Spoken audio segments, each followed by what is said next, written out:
And today, with this vote, we are finally putting these victims and these survivors of Jeffrey Epstein and the cabal of rich, powerful elites that expands not just here in the United States of America, but to other countries as well. We're putting them last.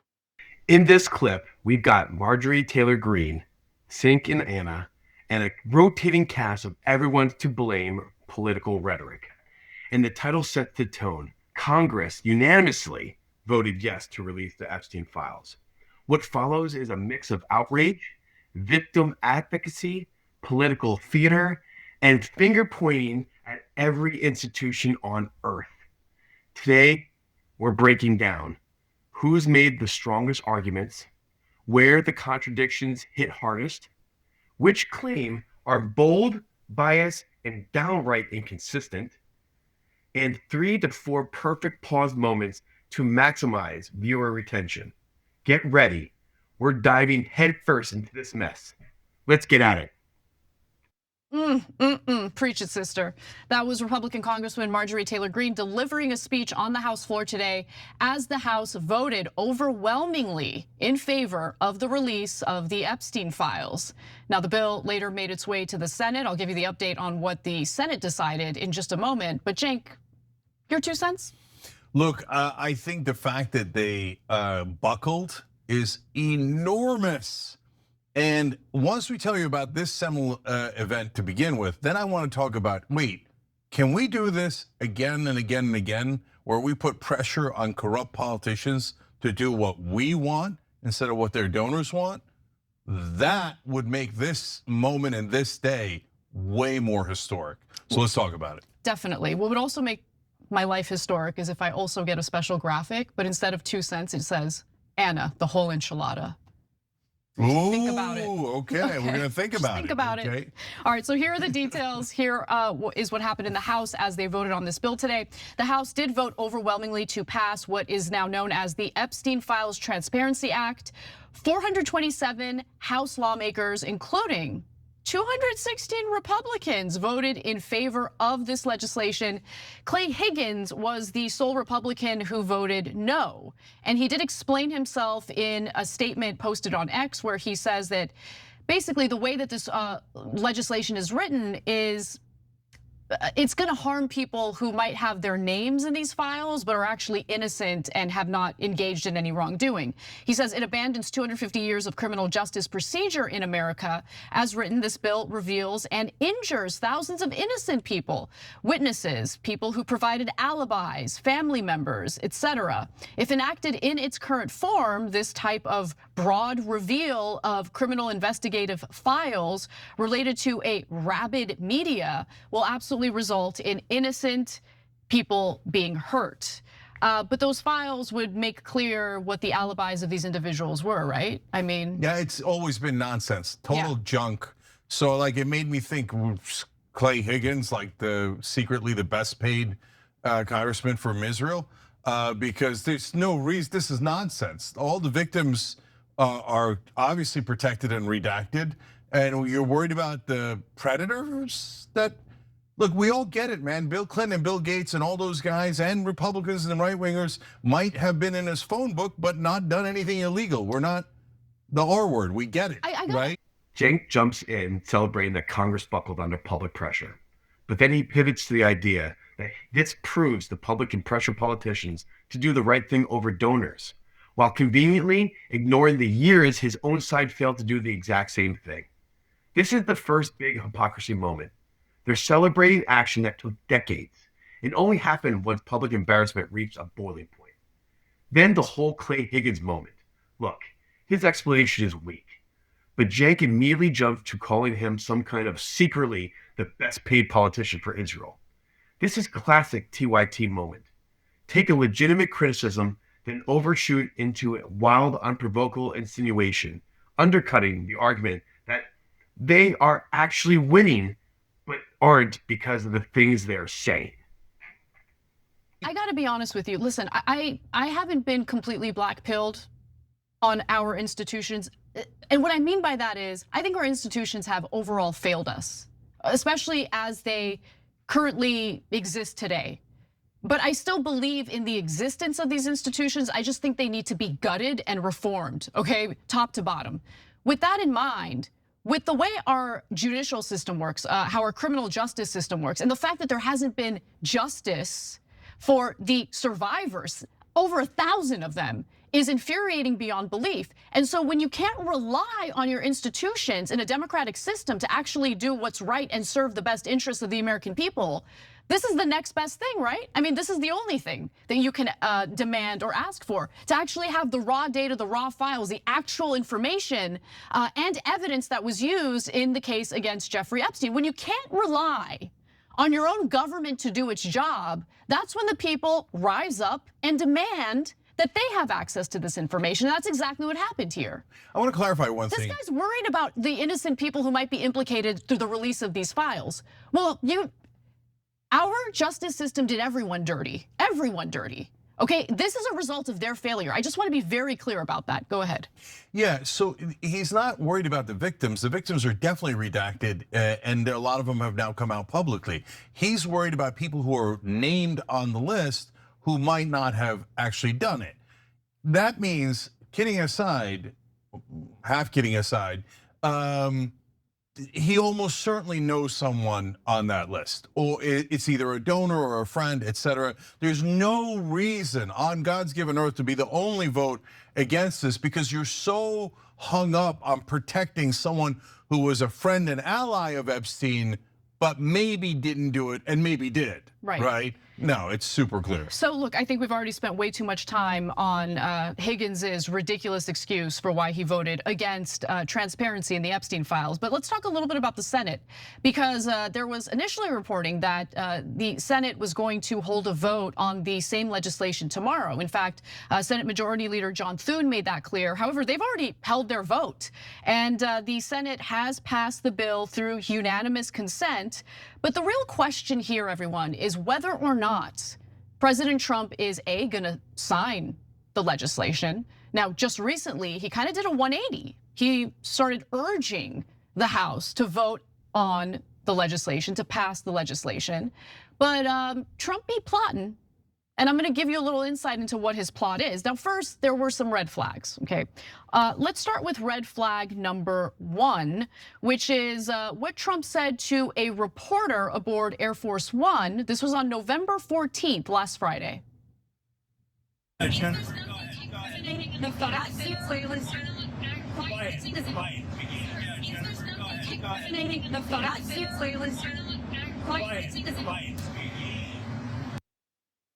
He called a Bloomberg reporter who asked about the possible release of the Epstein files piggy, as if he is blind and unable to ever look in the mirror and see the grotesque image reflected. But nonetheless, he then doubled down on that. You might say, well, look, that was last Friday. He's since changed his tune on the Epstein files. Maybe he's had a come to Jesus moment. No, that's not what Trump does. He doesn't have those kinds of moments. So Vaughn Hilliard, who is the senior White House correspondent for MSNBC, basically reported today that Trump actually doubled down, saying, quote, "This reporter behaved in an inappropriate and unprofessional way towards her colleagues on the plane. If you're going to give it, you have to be able to take it." I'm sorry, what exactly did this Bloomberg reporter do that was so terrible and disrespectful to her colleagues? She asked a question that you didn't want to answer, so you decided to attack her and call her piggy instead. Like, who does that? Like, what are you, 12? Anna's emotional frustration is real. Epstein survivors were failed. But then she goes into a sweeping dismissal of every administration. Clinton, Bush, Obama, Trump, Biden, calling out their failures one after another. The problem, she still frames her own team as the institutionally flawed but morally intact side, while the other is corrupt on purpose. That's a biased framing whether she admits it or not. And the Trump piggy insult section, TYT uses it as a personal critique, not a substance critique.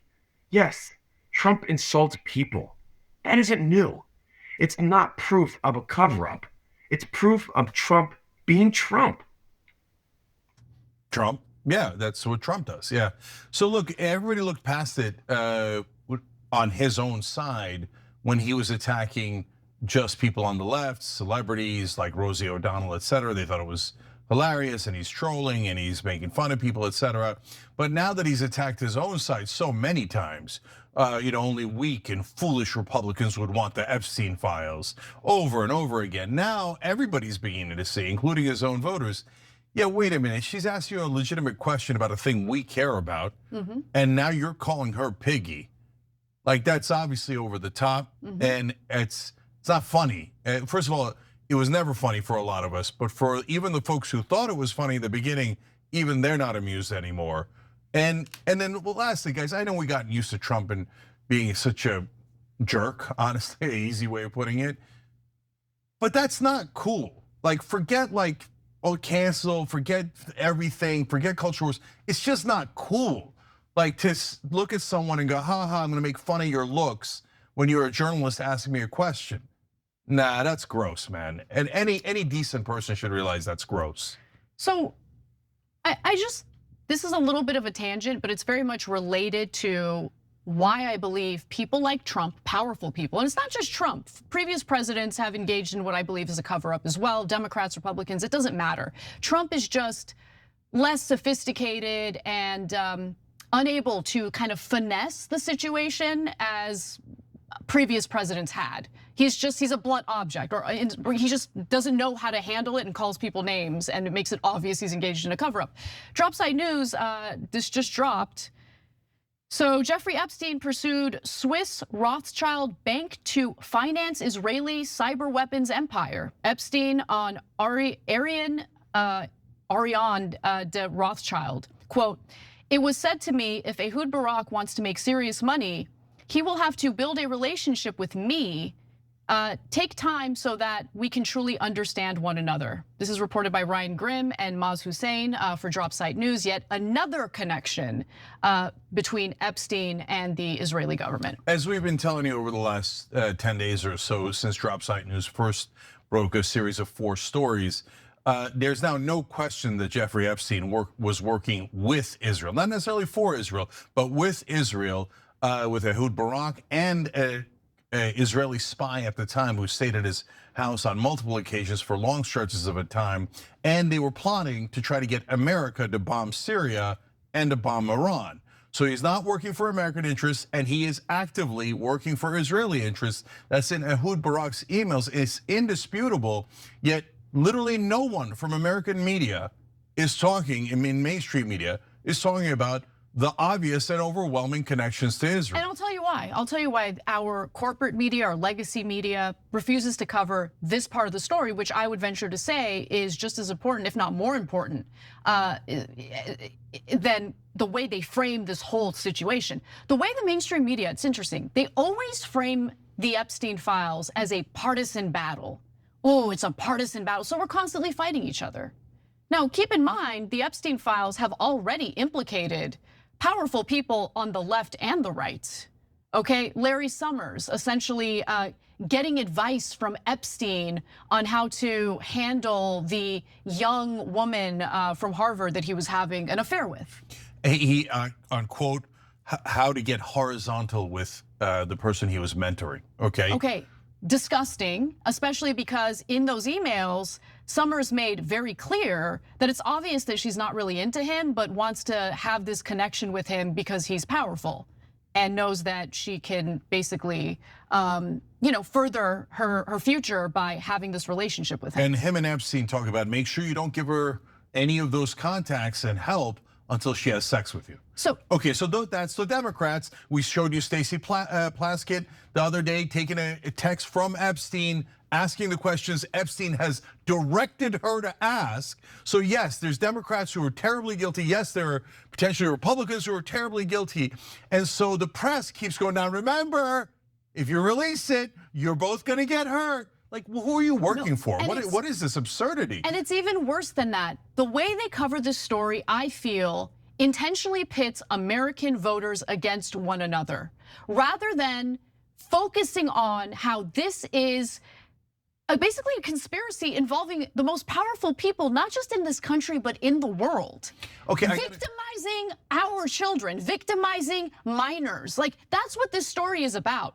So like, to me, I'm sorry, if you are still very much operating with the mindset of everything is partisan, that's all we care about, we have to protect our tribe, I'm sorry, I'm sure the way we cover this story upsets you. I don't care about partisanship right now, at all, at all, at all. I see a much bigger threat to this country, our democracy, our freedom, our sovereignty, than, oh, is it the Democrats who are worse or the Republicans who are worse? There's garbage on both sides. We need to get them out. Okay, two quick things about that. So in the stories that Dropsite News broke, Epstein arranged a meeting with Vladimir Putin and Ehud Barak. Ehud Barak, the former prime minister of Israel, could not arrange that meeting on his own. He needed Epstein to arrange it. On that fact alone, that shows you that Epstein was one of the most powerful people on earth. That's not a relevant story. It's crazy. Not a single mainstream media outlet has covered that. No, that's why what Tom Massey, Marjorie Taylor Greene, and Ro Khanna did in pushing this forward was absolutely heroic. If there's ever any truth or justice in our history books, they will mark those three as absolute American heroes for defying all of Washington, all of their colleagues, and all of the media, because all of them, and why are all of his colleagues and all their colleagues and the media, why were they all covering up for a pedophile? How does that make any sense at all? One of the worst criminals in American history, why are they all covering for him? Come on, guys, we all know the answer. We already know it. The stories have already been broken. It's because Epstein was working with Israel, and Washington, D.C. is 100% occupied. PYT then launches into a massive leap. Epstein wasn't just a predator. He was working with Israel, not associated with, not linked to, but working with, protected by, and used as a political pawn for foreign influence. This is where the critique must be blunt. TYT mixes incomplete reporting, speculation, and sweeping claims as if they're establishing fact. They jump from emails referencing meetings to accusations of foreign occupation of Washington to claiming media silence is proof of conspiracy. Even if some connections are documented, their framing is irresponsibly confident in areas where the evidence is still unclear or contested. You can't do this to think you're an actual journalist. By Israel, but the American people broke their luck today. Yes. It was amazing. You put so much pressure on them that all those people were constantly playing shell games, to Anna's point. Oh, we're not in charge? Okay, we want the files. Oh, we're in charge? We don't want the files, right? And all of a sudden, you guys put a stop to that. I know. And by the way, tremendous credit to the Trump voters who put pressure on their own representatives and broke them.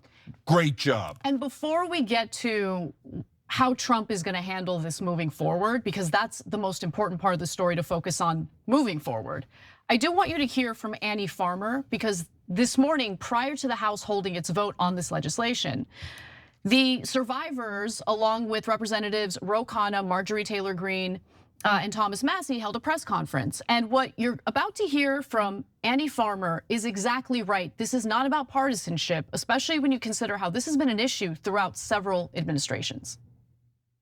In 1996, when my sister, Maria, bravely blew the whistle on this group by reporting to the FBI what Epstein and Maxwell did to both of us, they hung up on the phone on her, and there was no follow-up of any kind.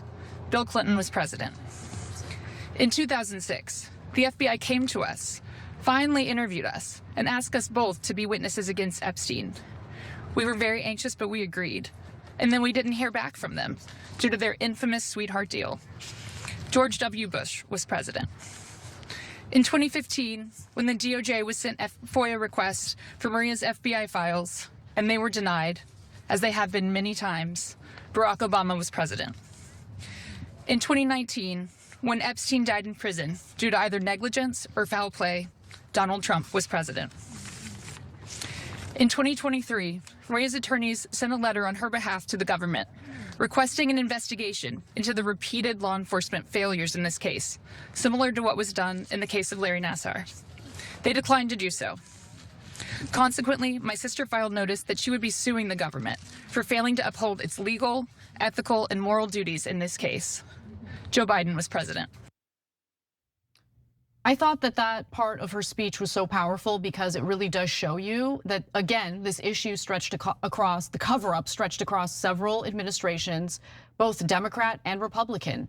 And so, again, I just urge anyone watching this who's still operating based on partisan politics to reconsider whether it makes sense to just take at face value the framing that we've been getting from corporate and legacy media on this issue. For this issue alone, if that's all it takes, try to put that aside and think about how this is much bigger than partisan bickering. Yeah, so a lot of people on the Democratic side are now making the case, well, look, there was an open case, Ghislaine Maxwell, when Biden was president. That's why Biden couldn't release the files. If there's an open case, you can't release the files. That is technically true. But let me ask all those people, where are all the prosecutions? If Obama, Biden, and all the Democrats were just angels, but oh, God, golly gee, there's just this one open case, so there's nothing they could do. Well, what was stopping them from prosecuting all the other predators?